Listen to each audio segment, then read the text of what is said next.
anak Cindelaras dari Jawa Timur. Kerajaan Jenggala adalah kerajaan yang makmur. Namun semenjak rajanya yang bernama Raden Putra memiliki selir, semua jadi berubah. Kerajaan yang tadinya tenang, kini selalu bermasalah. Selir raja yang iri dengan permaisuri menjadi dalang semua masalah tersebut. Selir raja ingin mengusir permaisuri dari istana. Suatu ketika, selir bersama tabib raja memfitnah permaisuri. Maaf Paduka, seseorang menaruh racun ke dalam minuman selir. Tidak ada pelayan Paduka yang berani masuk ruangan ini kecuali permaisuri, kata tabib dengan meyakinkan. Raden Putra sangat terkejut dan marah mendengar itu. Ia memerintahkan patihnya untuk membuang permaisuri ke hutan. Untunglah Sang Patih adalah seorang yang bijaksana. Ia sebenarnya tidak tega meninggalkan permaisuri yang sedang mengandung sendirian di hutan.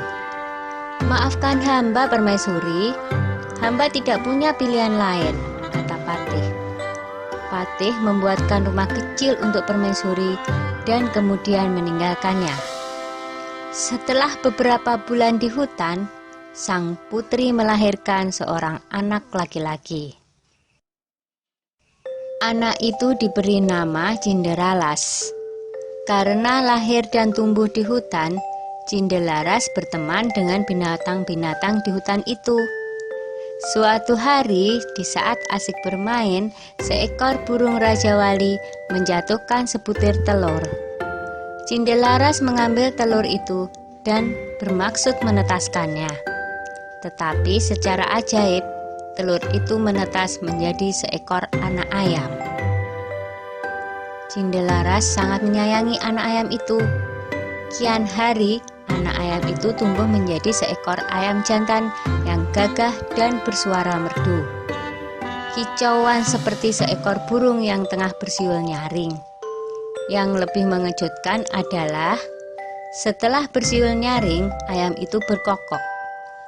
Kukuruyuk! Tuanku adalah Cindelaras. Rumahnya di tengah rimba, atapnya daun kelapa. Ayahnya Raden Putra. Cindelaras memperlihatkan ayam jantan itu kepada ibunya. Ibu Cindelaras yang mendengar kokok ayam itu akhirnya menceritakan asal-usul mengapa mereka sampai berada di hutan. Mendengar itu, Cindelaras bertekad mengungkap semua kejahatan selir raja ke istana. Aku akan ke istana, Bu. Aku yakin kebenaran akan menang. Dan kejahatan akan mendapatkan hukuman yang setimpal. Setelah diizinkan oleh ibunya, Cindelaras berniat pergi ke istana membawa ayam jantannya. Dalam perjalanan, ada beberapa orang yang sedang mengadu kokok ayam mereka. Cindelaras kemudian dipanggil oleh orang-orang itu. Ayo, kalau berani, adulah kokok ayam jantanmu dengan ayamku. Ayam siapa yang paling keras suaranya? Tantang orang itu. Baiklah, jawab Cinderaras. Ketika diadu, ternyata ayam jantan Cinderaras berkokok lebih keras. Ia mengalahkan semua lawannya satu persatu. Ayam Cindelaras tak terkalahkan.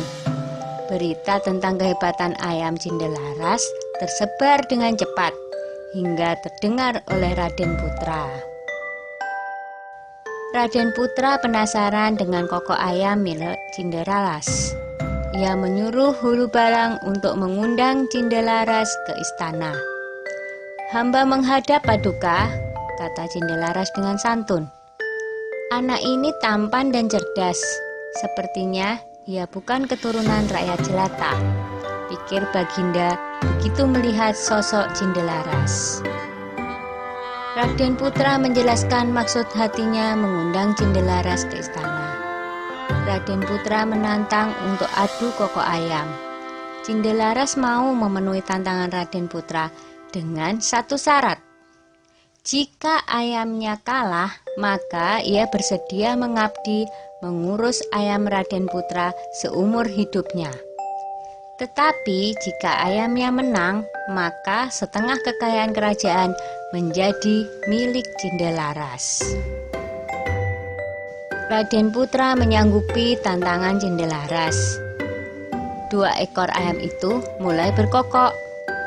Ayam Cindelaras berkokok dengan sangat merdu dan lebih keras. Penonton bersorak mengeluh-elukan Cindelaras dan ayam jantannya. Baiklah, aku mengaku kalah. Aku akan menepati janjiku. Tapi, siapakah kau sebenarnya, anak muda? Kata Raden Putra penasaran. Cindelaras lalu membisikkan sesuatu kepada ayamnya. Tak lama kemudian, ayam jantan Cindelaras berkokok keras. Kukuruyuk, tuanku adalah Cindelaras. Rumahnya di tengah rimba. Atapnya daun kelapa, ayahnya adalah Raden Putra. Begitu berulang-ulang. Raden Putra kaget mendengarnya, lalu bertanya, "Benarkah apa yang aku dengar?" Lalu Cindelaras menjawab, "Benar, Baginda. Hamba Cindelaras, ibu hamba adalah permaisuri Baginda." Bersamaan dengan itu, sang patih segera menghadap dan menceritakan semuanya. "Aku telah melakukan kesalahan," kata Baginda Raden Putra. "Aku akan memberikan hukuman yang setimpal pada selir dan tabibku yang bersekongkol dengannya." Lanjut Baginda dengan murka. Kemudian selir pun dibuang ke hutan. Raden Putra memeluk anaknya dan meminta maaf atas kesalahannya selama ini. Raden Putra dan hulu balangnya segera menyambut permaisuri di hutan.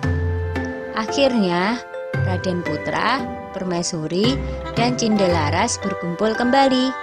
Setelah Raden Putra tiada, Cindelaras menggantikan kedudukan ayahnya dan memerintah dengan adil dan bijaksana.